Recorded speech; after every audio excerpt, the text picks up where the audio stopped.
과림교회가 앞으로 행복한 신앙생활 되기를 주의 이름으로 축원합니다. 이 행복에 대해서 우리가 고민을 해봐야 되는데, 제가 전에도 한번 이런 말씀을 드렸습니다만, 사람이 행복이라는 단어를 들으면 왠지 소망이 있고 정말 그러고 싶고 그런 마음이 있어요. 근데 이 사람들에게 행복 지수를 이제 말하니까, 여러분, 우리나라보다 못 사는 나라가 행복 지수가 더 높았다라고 하는 거죠. 그리고 선진국보다는 후진국들이 행복 지수는 더 높았다는 것은 참 의아한 여러분 반응입니다. 우리가 만약에 미친 여자가 이렇게 귀에다가 꽃을 꽂고 막 실실실 웃고 다녀요. 그러면 사람들이 볼 때 본인 스스로는 막 행복하다고 생각할 수 있지만, 누가 봐도 행복한 것은 아니죠. 자기 착각, 자기 체면에 빠져 있는 것이죠. 그런 것은 진정한 행복이 아닙니다. 아까 제가 이제 그런 말씀을 했는데, 어떤 사람들은 그 행복을 이제 여러분 후진국들이 이제 행복한 이유를 이제 생각하면, 그런데 대부분이 불교 국가들이 이제 뭐 이슬람 국가라든지 이런 사람들이 좀 그런 생각들을 갖는데, 그 이유는 내가 불행한 거는 다 전생의 업보 때문이야. 내가 전생에 잘못 살아서 불행한 거야. 그리고 마음 편하게 생각을 한다는 거죠. 불교 신자들이 또 행복 지수가 조금 높을 수 있는 이유는, 여러분 삶이 어려웠거나 뭐 이런 것들은 다 생각하기 나름이다 이렇게 정하고, 어려운 모든 거는 뭐 전생에 내가 잘못한 거다 이렇게 생각을 한다는 거예요.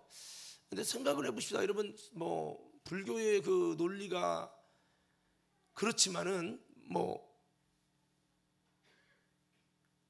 여기서 지금 사자가 나를 먹어도 사자가 안 먹는다고 생각하면 돼. 어떤 분이 아주 대단한 스님이 산에 가서 막 돌을 닦는데 모기가 물고 막 그러는데도 모기가 없다고 생각하자. 그러면서 암이 막 죽어가도 안 죽는다고 생각하고 그냥 암도 내 세포라고 생각하자. 그러니까 생각하기 나름이라는 불교의 교리를 이용하다가 결국 죽었대요. 여러분, 이게 무슨 행복입니까? 자기 체면이죠. 우리는 어떻게 보면 후진국들은 자기 체면에 빠져서 행복하다 그래 행복한 거야, 그렇게 해서 행복하는 것이 아니라, 우리는 나도 행복해야 되지만 하나님 보실 때도 행복하고, 그리고 우리 모든 사람이 볼 때도 행복할 수 있는, 여러분, 이런 그것이 진짜 행복이지, 그냥 자기 체면에 빠진 행복, 미친 여자와 같이 그냥 실실 웃고 다니니까 행복한 것이다, 그건 아니죠. 또 제가 전에도 이런 말씀을 했습니다만, 마약을 먹는 사람이 마약 맞고 저어가지고 하고 있어요. 술, 알코올 중독에 빠진 자가 술을 먹으니까 좋아요. 기가 막힌 맛이야. 그러면 물어봅시다. 그게 진짜 행복입니까? 술 먹은 다음 해가 불행하잖아요. 마약 먹은 다음 해가 불행하잖아요. 타락하고 죄질 때는 행복한데 그 다음 해가 불행한 것이 진정한 행복입니까? 아니지요. 그래서 진정한 행복은 지금 현재의 기쁨과 즐거움이 행복이 아니라, 여러분, 미래도 행복해질 수 있어야 되고, 미래 더 나아가서는 우리 영혼의 때가 여러분 행복해질 수 있어야 그게 진짜 행복인 것이죠. 그래서 우리는 이 행복에 대한 생각을 좀 더 바꿀 필요가 있다. 많은 사람들이 죄짓고 지금 누리는 죄와 세상으로 말미암은 즐거움과 향락이 마치 행복인 것처럼 착각을 할 때가 많이 있어요. 그래서 저는 목사가 뭐 하는 것일까 생각을 해볼 때 세 가지 행복을 만드는 자라 생각을 해봤어요. 성도를 행복하게 하고, 그리고 하나님을 행복하게 하고, 그 성도를 바라볼 때 이야 보시기에 좋았다 행복하게 하고, 더 나아가서 목회인 하는 내가 행복해야 될 줄로 믿습니다. 요거를 못하면, 내가 행복하지 못하면 목사가 여러분 병들어서 죽죠. 나도 행복해, 목회는 나도 행복해. 그러려면 잘해야 되겠죠. 목회가 부흥돼야 되겠죠. 우리 한번 이렇게 부흥을 위해서 행복을 향해 외쳐봅시다. 과림교회는 저처럼 주먹질 한번 접으셔요. 과림교회는 반드시 부흥합니다. 할렐루야. 부흥할 때 하나님이 여러분에게 더 큰 행복을 주시는 은혜가 있기를 주의 이름으로 축원합니다. 우리가 사실 구호 외쳤지만 구호 외쳤다고 행복해지는 건 아니지만 우리가 행복을 향해 나가기 위해서 제가 더 행복하게 하기 위해서 이 목회를 좀 잘해야 되겠다 생각을 해보는데, 근데 우리가 또 한 가지 생각할 것은 행복이라고 하는 것이 모든 성도들이 다 행복해지는 것이 꼭 잘하는 목회고 행복한 목회냐라고 하는 것도 고민을 해봐야 될 것은, 오늘 말씀드리면 나는 신앙적으로 행복하지 못한데 그러면 이 목회는 잘못된 거고 이것은 잘못된 것인가라는 생각을 품을 수 있어요. 제가 여기서 좀 보다 더 깊은 행복을 묵상하기 위해서 예수님의 목회를 한번 생각하게 보게 됐어요. 예수님의, 제가 이제 기도하면서 그래 성도를 정말 참 행복하게 해야지, 이럴 때 예수님도 그것을 바라보면 행복하게 해야지, 나도 하면서 행복해야 오래 할 수 있지, 내가 힘든데 억지로 하다 보면 내가 지쳐서 내가 쓰러지게 된다, 이 생각을 하면서 행복한 목회를 해보자. 우리 과림교회는 행복한 신앙생활, 행복한 목회로 출발되는 그런 과림교회가 되어지자, 이거를 기도하면서 하다 가만히 고민을 해보니까 예수님의 목회를 생각해 봤어요. 예수님의 목회는 최고의 목회인데 예수님의 목회에 모든 사람이 행복했을까 생각해 보니까 그렇지 않았어요. 어떻게 보면 예수님의 제자들, 예수님을 사모하고 그 진리를 알았던 제자들은 행복했지만 예수님의 진리를 이해하지 못했던 제사장들과 서기관 바리새인들은요 행복한 게 아니라 예수님을 미워했고 죽이기 원했고 예수님이 행하는 이적과 능력과 그의 복음이 그들에겐 부담감이요 거슬림이 되었다는 거예요. 그들은 싫었다는 거예요. 또 한 번 보십시다. 여러분, 예수님께서 목회를 하셨지만 예수님의 생애가 어땠습니까? 정말 피곤하고 고달프고 많은 것들을 누리지 못하는 육신적으로 어려운 삶이었죠. 그리고 예수님의 목회의 끝에 제자들이 다 배반하고 도망가고 예수님은 십자가에 잔인하게 달리셨어요. 그러면 이것을 볼 때 누가 봐도 예수님의 목회가 본인이 행복한 목회냐? 참 힘든 목회라고 할 수 있죠. 그러면 예수님의 목회가 잘못된 목회입니까? 행복한 목회라는 건 잘못된 말입니까? 아니지요. 성경은 이사야서 55장이 말합니다. 그가 그렇게 수고한 것을 본인도 만족히 여기고 하나님도 만족히 여기실 것이라. 육신적으로는 불행해 보이지만 여러분, 하나님이 기뻐하시고 만족하실 뿐만 아니라 그 예수님의 영혼은 행복했다는 거예요. 할렐루야. 그래서 우리가 행복의 기준이 너무 육신적으로 바라보고 순간의 행복으로 바라본다면 이 대화가 안 되는 거죠. 우리 과림교회 성도들은 행복한 신앙생활을 마치 제가 늘 말하지만 여러분 배낭 예고 여러분 유람선 타고 여행하듯이 그게 행복이다가 아니라, 또 여러분 행복한 신앙생활이 주일 낮 예배만 딱 드리고 여러분 백화점 가서 쇼핑하고 딱 칼질하면 스테이크 하나 잘라 먹고 커피 한 잔 딱 마시는 것이 가족끼리 우리끼리 참 행복하다 여긴다면, 말씀을 떠나서 하나님의 뜻을 떠나서 자기의 정욕과 자기의 감정 속에 육신적인 만족이 행복한 신앙생활이라고 착각한다면 이것은 참 수준 낮은 신앙이에요. 우리 과림교회 성도들은 행복한 신앙을 바라보는 관점이 더 업그레이드 되기를 주의 이름으로 축원합니다. 어떤 분은 그럴 거예요. 저는요 행복한 신앙은 그냥 교회가 내 주일 빠져도 빠진다고 뭐라고 않고, 충성하지 않아도 뭐라고 않고, 여성교회든 뭐든 뭐 아무 일 안 해도 뭐라고 않고, 간섭하지 않는 게 최고 행복한 거예요. 그렇게 생각하는 분도 있을 거예요. 이 중에 권사님이든 장로님이든 기도 않고 충성 않고 헌신 않고 예배 빠져도 아무 말도 않고 내비두려서 내 마음대로 할 수 있는 것이 행복이라고 이야기하는 분이 종종 있을 수 있을 거예요. 이거는 어리석은 거예요. 성도 여러분, 행복한 신앙의 생활에 대해서 우리는 세상적이고 정욕적이고 육신적이고 감정적인 것이 아니라 정말 하나님도 행복하고 그리고 내 영혼도 행복해야 돼. 육신은 행복해. 내 영혼은 막, 내 영혼아 이렇게 하면 너 죽어.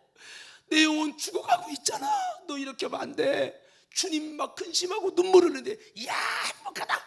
이런 부자와 같은, 내 영혼아 편히 먹고 마시고 즐기자 하는 부자와 같은 그걸 행복이라고 착각하다가 목숨이 끊어지는 순간에 지옥에서 고통당하는 그런 성도들이 하나도 없기를 주의 이름으로 축원합니다. 그래서 우리는 행복이라는 관점을 잘 생각을 하고 우리가 이해해야 되겠습니다. 그래서 저는 우리 과림교회가 정말 하나님도 행복하고 또 우리 교회 성도들이 영원히 행복하고 그리고 정말 목회하는 저도 행복했으면 좋겠다라고 하는 이 초점 속에서 행복한 신앙생활이라는 이 주제를 가지고 오늘 좀 은혜를 나누려고 합니다. 오늘 본문 말씀 에베소서 말씀을 보면 바울이 에베소 교인에게 설교한 기도의 제목이에요. 근데 이 내용을 가만히 보면 꼭 에베소 교인에게만 한 게 아니라 모든 족속에게 이야기한 고백이요, 기도의 소원이에요. 이 소원의 내용을 하나씩 묵상해 보면 떠오르는 단어는 뭐냐? 이야, 이렇게만 된다면 행복하겠구나. 그래서 제가 이 제목을 붙여봤는데요. 우리 과림교회 성도 여러분, 단순히 육신적인 행복, 또 순간적인 행복이 아니라 영원한 행복이 되어지고, 그리고 내 영혼이 행복하고 주님 보실 때 행복하고, 그래서 참으로 신앙생활하면서 행복해지는 신앙생활을 꿈꾸면서 우리 모든 저와 여러분들이 행복한 신앙생활 되기를 주의 이름으로 축원합니다. 오늘 첫 번째 행복한 신앙생활의 비결을 이렇게 보니까요, 저는 이 설교하면서도 참 이 중요한 이 비밀 너무나도 귀한데요, 우리가 알지만 행하지 않으면 소용이 없겠죠. 우리 16절 말씀, 아멘. 자, 여기 보니까 첫 번째는 뭐냐면, 한번 따라 합시다. 속사람을 강건하게 하자.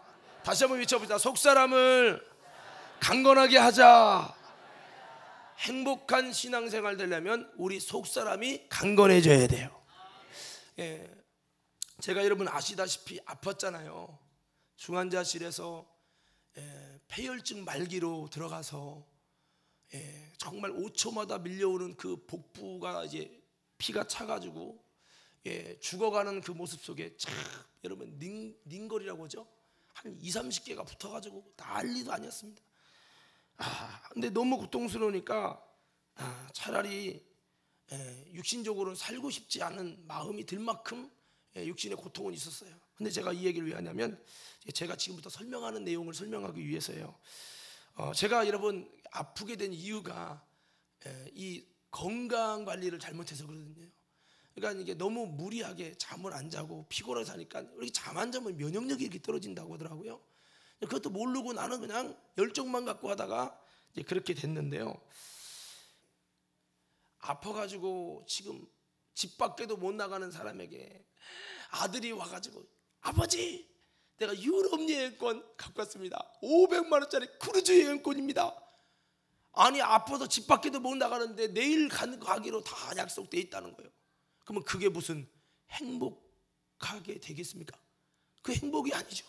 아픈 사람에게 행복은 낫는 거예요. 감기 하나만 들어도 입맛도 없죠. 움직이기 싫죠. 모든 게 싫어. 무슨 얘기를 하는 거냐면, 아프니까 행복할 조건들이 행복하게 여겨지지 않더라 하는 거죠. 여러분, 이와 같이 여러분, 내가 아픈데 뭐가 행복하겠어요? 여러분, 아무리 좋은 것도 내게는 그림의 떡이지 행복하게 될 수가 없어요. 행복한 요소가 될 수 없어요. 얼마든지 맛있는 음식이 행복이 될 수 있고, 여러분 정말 나를 격려해주고 다 좋지만 아플 때는 아무 소용이 없는 거예요. 수많은 업적과 수많은 명예와 다 소용이 없는 거죠. 여러분, 이와 마찬가지로요, 우리 영혼도 이 영혼이 건강해야 여러분 기도가 행복하고, 예배가 행복하고, 신앙생활이 행복하고, 충성이 행복하고, 할렐루야. 자, 그래서 이와 같이 우리의 신앙은 속사람이 건강해져야 참으로 행복해지는 줄로 믿습니다. 우리가 속사람이 건강해져야 행복해진다는 것을 여러분이 깨달으시길 주의 이름으로 축원합니다. 행복하지 않으면, 이렇게 속사람이 건강하지 않으면 신앙생활이 자꾸 어려워집니다. 예배드리고 부흥에 전도 기도에 죽겠다, 교회를 옮겨야 되겠다, 이런 생각이 왜 드는 줄 아십니까? 이 속사람이 병들어서 그래요. 제가 여러분 그 얘기 몇 번 했습니다만, 저희 전에 이제 있었을 때 교회 그 중고등 중학생이 그렇게 기도 싫어하고 예배 싫어하고 말씀 듣는 거 그렇게 싫어했던 그가 갑자기 성령을 받게 되면서 성령이 그에게 임하면서 여러분 통곡을 하며 기도를 하고 눈물바다를 이룬 다음에 끝나자마자 그가 나한테 한 말이 있어요. 목사님, 왜? 나는 기도와 찬양이 이렇게 좋은 줄 몰랐어요. 행복하다는 거예요 그게. 그러면서 하는 말이, 목사님 우리 교회 기도와 찬양 좀 많이 해요. 많이 하려고 했는데 네가 싫어서 못했다. 네가 싫어서. 뭐가 바뀐 겁니까? 속사람이 건강해지니까 행복을 느끼더라 이거요. 오늘 지금도 예배 드리는 거 힘들고 말씀은 1절만 하세요 라고 하는 분들이 있을 겁니다. 기도가 힘들고 전도가 힘든 분들이 있고 부담이 되는 분이 있어요. 이런 분들은 뭐가 행복이요? 주일날 오늘 오후 예배는 쉽니다. 할렐루야, 응답받았습니다. 이런 사람들 분명히 여기 몇 명 있을 거예요. 근데 여러분 진정한 신앙생활의 행복은요, 바로 속사람이 강건해져야 된다는 거예요. 그러면 자, 여러분 16절 다시 띄워주시고, 16절에 속사람이 강건해지는 비밀이 기록이 되어 있어요. 16절에 답을 찾아보세요. 무엇으로 말미암아 어떻게 해야 속사람이 건강해지는지 자 한번 찾아보세요. 답. 다 읽으면 안 되고 성령으로 말미암아서 속사람이 건강해진다. 그러면 우리가 뭐를 좋아해야 돼? 행복해지려면, 내 영혼이 신앙생활에 행복해지려면 무슨 역사가 강해야 된다고요? 성령님이 일하시고, 이게 강력해질 때 뭐가 돼요? 내 속사람이 능력으로 건강해지고, 사람의 육신은 잘 먹고 잘 자고 잘 싸고 운동할 때 건강이지만 속사람은 성령의 능력으로 건강해지는 것을 믿으시기 바랍니다. 이게 되면 행복해진다는 거죠. 근데 우리 신앙은 뭐를 추구해요? 성령을 추구하고 성령으로 살기 위해 힘쓰는 과림교회가 돼서, 성령 충만한 과림교회 돼서 성령이 일하실 때 여러분의 모든 영혼이 상처받고 찢기고 상한 속사람의 영혼으로 왔다 할지라도 속사람이 성령으로 강건해지는 하나님의 은혜가 있기를 주의 이름으로 축원합니다. 이 땅에 여러분 철새처럼 교회를 방황하고 찾는 철새 교인이 많대요. 근데 그 많은 철새 교인들이 어떻게 하면 행복한 신앙생활이냐, 그걸 원하면서도 그 철새 교인이 정작 어떤 것을 원하느냐, 이 속사람이 성령의 능력으로 건강해져야 신앙생활이 행복해지니 성령 충만한 교회, 성령이 일하시는 교회를 찾자. 성령 충만 역사되지 않도 아멘도 안 해, 동의도 안 해. 그러면서 행복하길 원해. 참 이 같은 모습이 없어요. 너희 속사람이 능력으로 건강하게 하옵시고, 속사람이 능력으로 건강해진다는 사실을 기억하며 우리 모두 성령으로 충만한 과림교회를 꿈꾸며 과림교회를 성령 충만한 교회로 만들어가기를 주의 이름으로 축원합니다. 여러분, 바로 하나님께서 요셉과 함께 하심으로 그가 형통한 자가 돼요, 이렇게 했거든요. 형통한 자는 타고나는 게 아니라 만들어지는 것인데, 무엇을 통해서? 바로 여러분 하나님이 함께 하실 때 이로 말미암아 형통한 자가 되어지고, 그 비결이 또 여러분 사무엘하 5장 10절에도 다윗이 여러분 무엇 때문에 행복했다고 말합니까? 사무엘하 5장 10절에 보면 여러분 다윗이 여호와께서 만군의 여호와께서 다윗과 함께 하심에 그가 점점 강성한 자가 되어, 그 나오거든요. 그러니까 여러분 사무엘서를 보면 점점 강성해지는 가정이 있고 점점 약해지는 가정이 있잖아요. 점점 약해지는 가정은 엘리의 가정, 그 다음에 사울의 가정이고요. 점점 강성해지는 하나님의 행복하게 하시는 신앙생활의 가정은 한나의 사무엘의 가정이고, 더 나아가서 다윗의 가정이에요. 이것이 사무엘 상하의 핵심이에요. 여러분, 저와 여러분들이 주님께서 점점 강성해지게 하시는, 하나님이 행복하게 해주시는 은혜가 저와 여러분 모두에게 있기를 주의 이름으로 축원합니다. 근데 그 비결이 주님이 함께 하심으로 그렇게 됐다는 거죠. 여러분, 그들이 도대체 어떤 삶을 살았냐? 그냥 하나님은 전능하십니다, 하나님은 창조주 하나님이십니다, 하나님은 지금도 살아계십니다, 그냥 이걸 머리로 외웠기 때문에 주님이 함께 하시는 능력과 역사가 함께 했나요? 그게 아니라는 거예요. 단순한 믿음이 아니에요. 한번 따라하십시다. 주님과 뜻을 같이 하고 생각을 같이 하고 행동을 같이 하는 믿음이 되자. 예, 제가 전에도 말씀드렸습니다만 왜 하나님이 함께 했어요? 믿음으로 살았기에. 그 믿음이 뭐예요? 이론의 믿음이 아니라 주님과 뜻을 같이 하고 생각을 같이 하고 행동을 같이 하는 믿음으로 살았기 때문에 그랬다는 거죠. 에녹이 여러분 잘 알다시피 에녹이 여러분 언제부터 주님과 함께하는 삶을 살았습니까? 그의 아들이 여러분 무두셀라인데 무두셀라는 이름은 종말이라는 뜻이라고 했죠. 그 종말이라는 이름을 지을 수밖에 없는 에녹은 하나님께서 네 아들이 죽을 때 이 세상에 종말이 일어난다고 해서 종말이라는 이름을 지었고, 그 무두셀라라는 종말이라는 이름을 짓고 나서 그 아들이 죽을 때 언제 죽을지 모르지만 이 전 세계에 종말이 일어난다고 하는, 이것이 결국 노아의 홍수의 사건인데요, 그 말씀을 듣고 하나님을 신뢰했던 에녹이 하나님의 심판이 나가올 때 부끄러움 없기 위해서 그 다음부터 하나님과 함께하는 삶을 위해 믿음으로 주님을 기쁘시게 하는 자의 삶을 위해 힘썼는데, 그 삶이 어떻게 믿음으로 살았다는 기록은 없지만 히브리서 11장에 믿음으로 살았다고 그렇게 기록하고 있는데, 그 믿음의 삶이 무엇이냐 좀 더 구체적으로 생각해 보면,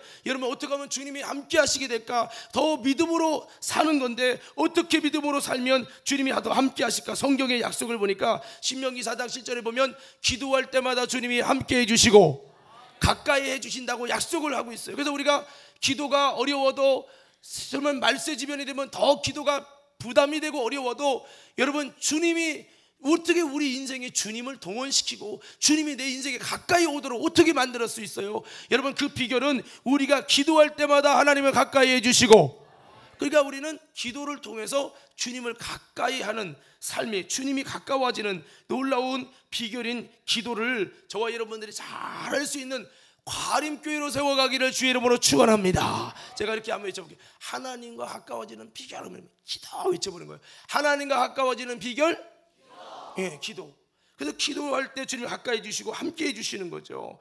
예, 그리고 또 여러분 제가 말씀을 전에도 한번 드렸습니다만 시편 1편은 1절 3절 말씀 보면 시냇가에 심은 나무가 나오는데 그것은 시절을 쫓아 과실을 맺고 잎사귀가 마르지 아니하고 그 행사가 다 형통하다는 거예요. 그 말씀을 가만히 분석해 보면 행복한 신앙생활이 되도록 은혜를 주신다는 얘기잖아요. 그럼 어떻게 해서 시냇가에 심은 나무가 되느냐? 보면 1절 2절에 그 답이 있는데 한번 1절 2절을 한번 읽어보겠습니다. 시작.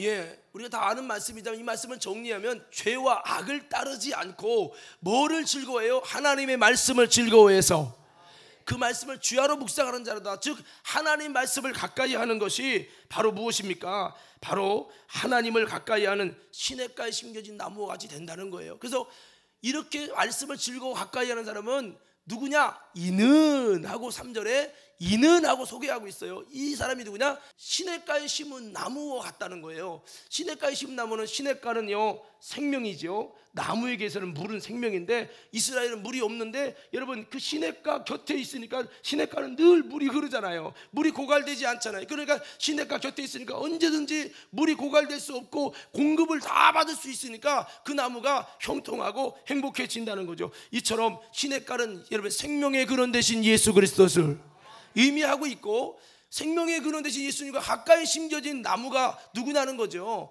그것이 바로 하나님의 말씀을 가까이 하는 신앙이 바로 시냇가에 심은 나무처럼 여러분 주님과 함께하는 놀라운 비결임을 기억하며 우리는 말씀을 통해서 주님을 가까이 나아가는 저와 여러분, 주님과 함께하는 신앙생활 되기 위해 믿음으로 주님과 함께 살아가는 신앙 되기를 주의 이름으로 축원합니다.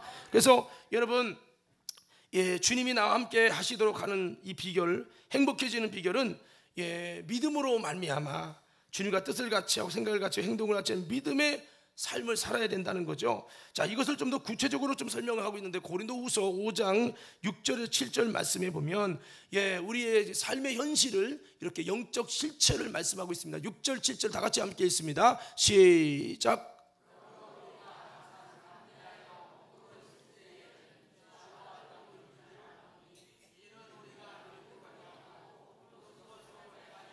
자, 여기 보니까요. 자, 우리가 몸으로 있을 때는 주와 따로 거한다는 거예요. 함께 있는 게 아니라 따로 거한다는 거예요. 몸에 거한다는 것이 뭐냐면, 여러분, 영에 거한다는 건 반대말이죠. 영에 거한다는 건 기도하는 것이 영에 거하는 것이요, 예배하는 것이 영에 거하는 것이요, 주님 말씀을 묵상하고 우리가 주님께 나가는 이것이 우리가 영에 거하는 시간이에요. 그러면 몸에 거한다는 것은 여러분, 주님과 함께 있는 어떤 삶을 살기보다는 세상 일에 바빠서 주님을 잊고 살아가는 그때, 몸에로 있을 때는 주님과 따로 있는다는 거예요. 그러니까 바울은 뭐라고 하냐, 주님과 따로 있는 시간이 자꾸 없도록 해야 된다는 거예요. 그렇게 하려면 어떻게 되느냐, 몸에 거해지, 몸으로 걷다 몸의 삶을 안 살 수는 없잖아요. 그러니까 바울이 뭐라고 합니까? 몸으로 걸 땐 따로 거하니까 몸에 거하면서도 영에 거할 수 있도록 하는 방법이 뭐냐, 보는 대로 행하는 것이 아니라 믿음으로 행하고, 이렇게 말씀을 하는 거예요. 그래서 예수께서 너희 속에 계시게 하라. 믿음으로 말미암아 예수님이 너희 속에 계시게 하라, 이렇게 말씀을 하고 있는 거죠. 그래서 우리가 믿음으로 예수님이 거하시도록, 이미 이 말씀을 듣는 청중은 은혜 받은 사람이요, 성령 받은 사람이요, 예수 믿는 자들인데 예수님 믿으면 다 함께 있는 게 아니야? 라고 하지만 여러분, 제가 늘 말씀하잖아요. 대한민국에 함께, 지구 안에 함께, 이 시흥시에 함께 자원이 다 다르단 말이에요. 여러분, 그래서 예수님께서 여러분 풍랑을 만난 제자들에게 풍랑을 밟고 오셨어요. 근데 제자들이 풍랑을 밟고 서 계신 예수님을 봤어요. 봤지만 풍랑은 멎지 않았어요. 언제 여러분 풍랑이 멎었습니까? 그 베드로를 데리고 예수님의 배에 오르시니, 그 배에 오를 만큼 함께 해졌더니 풍랑이 잠잠하여 지니라. 할렐루야. 그러니까 우리가 주님과 함께하는 행복한 신앙생활을 하려면, 행복하게 해주시는 신앙생활을 하려면 풍랑 위에 밟고 있는 주님만 볼 것이 아니라 그 주님이 내 삶의 현장에 온전히 함께할 수 있는 저와 여러분 되기를 주의 이름으로 축원합니다. 할렐루야.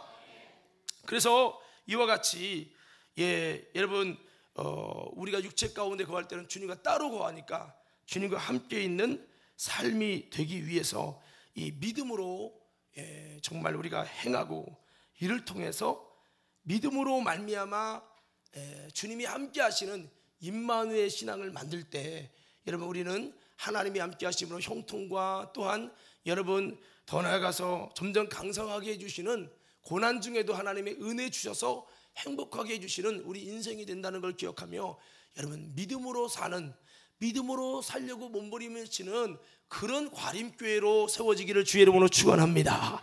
내가 늘 말씀합니다. 찬양 중에 이런 찬양이 있죠. 믿음으로 사는 자는 하늘 위로 받겠네. 여러분, 믿음으로 산다고 하는 것은 그냥 눈에 보이는 대로 사는 게 아니에요. 주님과 뜻을 갖추고 생각을 갖추고 행동을 같이 하는 쪽으로 자꾸 나를 들이는 거예요. 기도하기 싫어도, 말씀 보기 싫어도, 예배 드리기 싫어도, 충성하기 싫어도 자꾸 그것을 쫓지 마세요. 그것이 아니라 믿음으로 정말 주님께 나를 드려서 주님이 기뻐하는 믿음이 되게 하시고, 그렇게 할 때 여러분, 그만큼 하늘 위로로 하나님이 함께 해주시는 행복한 신앙생활이 되도록 역사하신다는 걸 기억하며, 우리 과림교회가 믿음으로 나가는 우리 모두가 되기를 주의 이름으로 축원합니다. 자, 우리 마지막 한 절인데요. 자, 17절 후반절부터, 자, 너희가부터 19절까지 다 같이 읽겠습니다. 자, 우리 17절 후반절부터 우리 보겠습니다. 다 같이 너희가부터 읽겠습니다. 시작.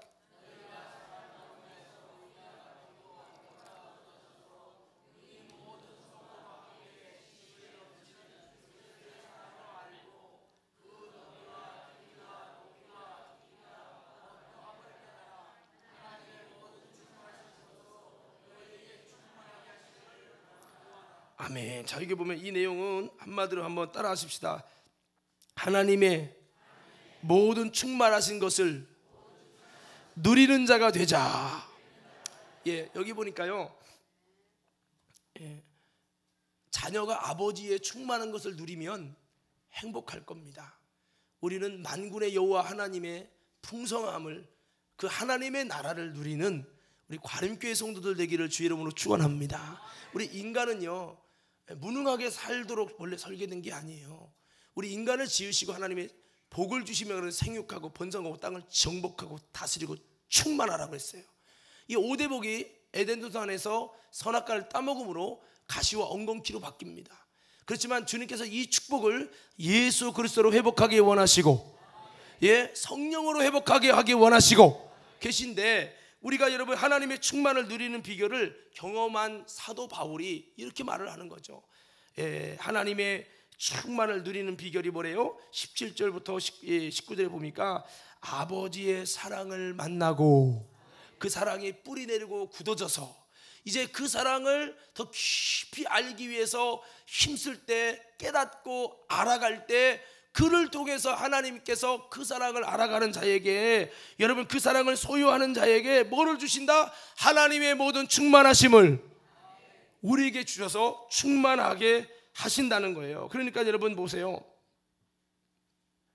요한사도의 요한서신들을 보면 하나님은 사랑이시라.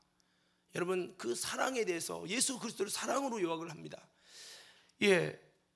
그러면서 여러분 그들이 그 사랑을, 그 깊이와 넓이와 분량을 알아갈 때 그들이 하나님의 충만을 누립니다.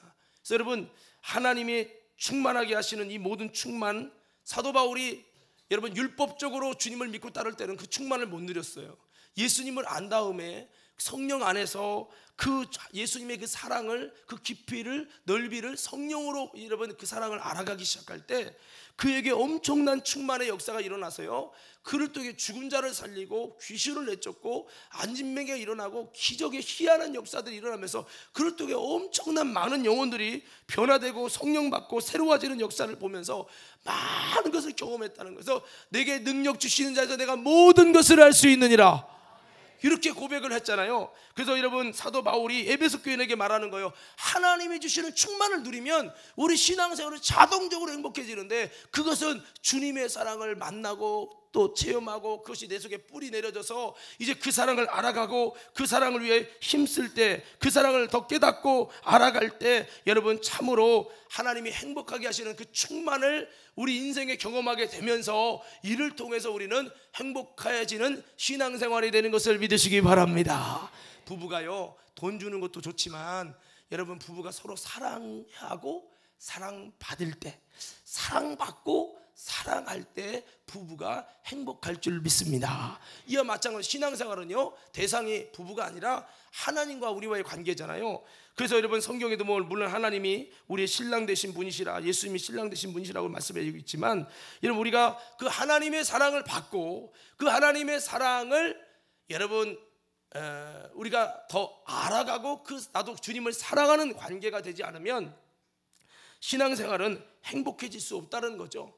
여러분 우리가 정말 하나님 사랑을 받고 그 사랑이 내게 뿌리가 내려져 가지고 그 사랑을 때문에 감사하면서 나도 그 주님을 사랑해야지, 그 사랑의 깊이와 넓이와 분량을 더 깊이 깨달아가면서 여러분 정말 하나님이 주시는 충만을 누리면서 정말 행복해지는, 하나님 사랑 때문에 행복해지는 신앙생활 되기를 주의 이름으로 축원합니다.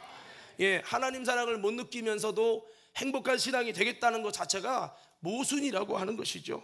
그래서 하나님의 사랑을 우리가 받고, 저도 죽다가도 살아나고 불치병에서도 자유케 되는 하나님 사랑도 만났고 아주 여러 가지 하나님 사랑을 경험하면서 정말 주님 감사합니다, 주님 사랑합니다. 다윗이 시편 23편에도 주의 선하심과 인자하심이 정녕 나를 따르리니, 이게 뭐예요? 하나님 나를 사랑해 주셨다는 거죠. 내가 여호와의 집을 영원히 거하겠습니다. 이거요, 나도 주님을 끝까지 사랑하겠습니다, 그 얘기잖아요. 그러니까 우리가 이것을 볼 때 우리가 정말 하나님 사랑 받으면 나도 주님 사랑할 수 있고, 또 성경이 뭐예요? 하나님을 이제 사랑하라고 말씀하고 있는데, 우리가 하나님 사랑을 만나고 그게 굳어지고 그 사랑을 더 깊이 알아가는 신앙생활이 돼서 여러분 행복해지는 믿음 생활 되기를 주의 이름으로 축원합니다. 자, 하나님의 사랑을 받기 원하시는 분들 크게 아멘하십시다. 하나님 사랑이 어떻게 이루어지니 그냥 무조건 임하는 게 아니에요, 여러분. 자, 요한복음 14장 21절 하나님 사랑 받는 비결입니다. 자, 우리 다 같이 함께 읽겠습니다. 시작.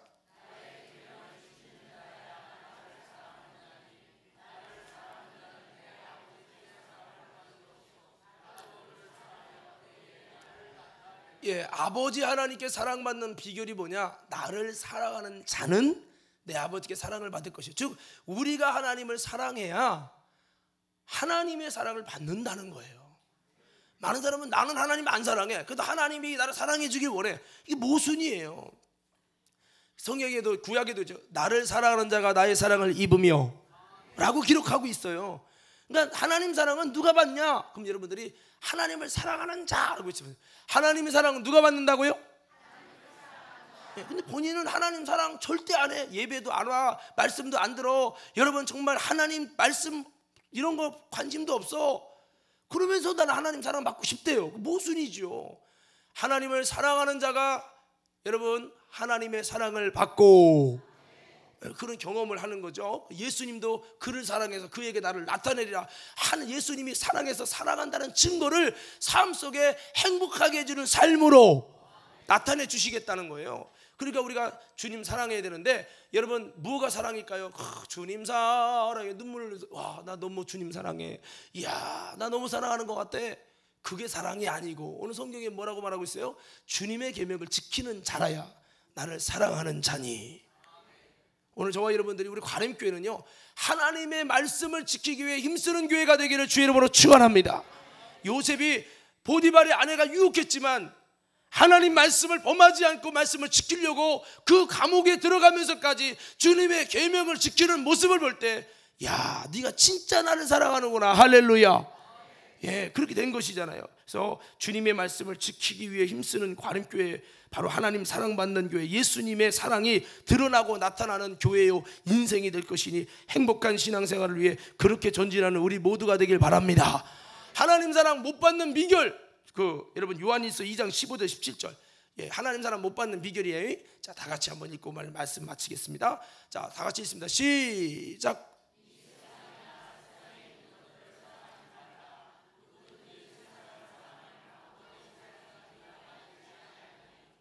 이는 세상에 있는 모든 것이 육신의 정욕과 안목의 정욕과 이생의 자랑이니 다 아버지께로부터 온 것이 아니요 세상으로부터 온 것이라. 이 세상도 그 정욕도 지나가되 오직 하나님의 뜻을 행하는 자는 영원히 거하느니라. 예, 여기 보니까 세상을 사랑하는 자는 하나님의 사랑이 그 속에 거할 수가 없대요. 세상을 사랑하는 사람들에게는 하나님의 사랑이 머무를 수가 없다라는 거예요. 오늘 저는 여러분에게 부탁합니다. 하나님 사랑이 임하고 머물러 있을 수 있는 성도가 되기 바랍니다. 그래야 행복해지죠. 교회는 다니면서 충성은 열심히 하는데 하나님 사랑은 못 받고 있다면 무슨 행복이에요? 지치죠. 목사도 마찬가지입니다. 내가 하나님 사랑 못 받으면 내가 지쳐요. 설교는 열심히 하는데, 목회를 열심히 하는데 나는 지쳐요. 탈진합니다. 그래서 하나님 사랑이 머무르게 하옵소서. 비결이 뭐냐? 세상 사랑하면 안 돼. 우리는 돈을 사랑하고, 일을 사랑하고, 사람 사랑하고, 노는 것 좋아하고, 완전 인본주의 육신적인 사람. 물론 그럴 수 있지요. 그러나 이제는 바꿔가야 돼요. 주님, 내가 세상보다 하나님 사랑하게 해주세요. 돈보다 말씀을 사랑하게 해주세요. 예, 마음을 다하고 뜻을 다하고 목숨을 다해 주 너희 하나님을 사랑하라고 했는데 하나님 사랑이 세상 사랑으로 확 바꿔놨어요. 누가? 마귀가요. 오늘 우리 모든 저와 여러분들은 다시 한번 주님을 사랑하는 데 힘써가지고, 여러분 세상 사랑하는 것 이제 좀씩 내려놓고 내가 주님도 사랑할게요, 주님도 사랑하기 힘쓸 때 하나님 사랑이 더 많이 머물러져서 여러분의 신앙생활이 행복해지길 주의 이름으로 축원합니다. 자, 오늘 세 가지만 했어요. 행복한 비결. 첫째 뭐죠? 속사람이 건강해져야 된다. 어떻게 해서? 성령으로 말미암아. 두 번째, 여러분 주님이 함께, 예수님이 교하시는 임마누엘의 신앙이 돼야 된다. 어떻게 해야 주님이 함께 하시는 임마누엘이 되느냐? 믿음으로 말미암아. 예. 그리고 세 번째 뭐입니까? 여러분 주님의 모든 충만하신 것을 누려야 된다. 할렐루야. 누리려면 어떻게 되느냐? 하나님의 사랑을 만나고 그 사랑이 더 뿌리내리고 그 사랑을 더 깊이 깨닫고 알아갈 때 여러분 하나님의 놀라운 충만의 역사를 우리가 누리게 될 줄로 믿습니다.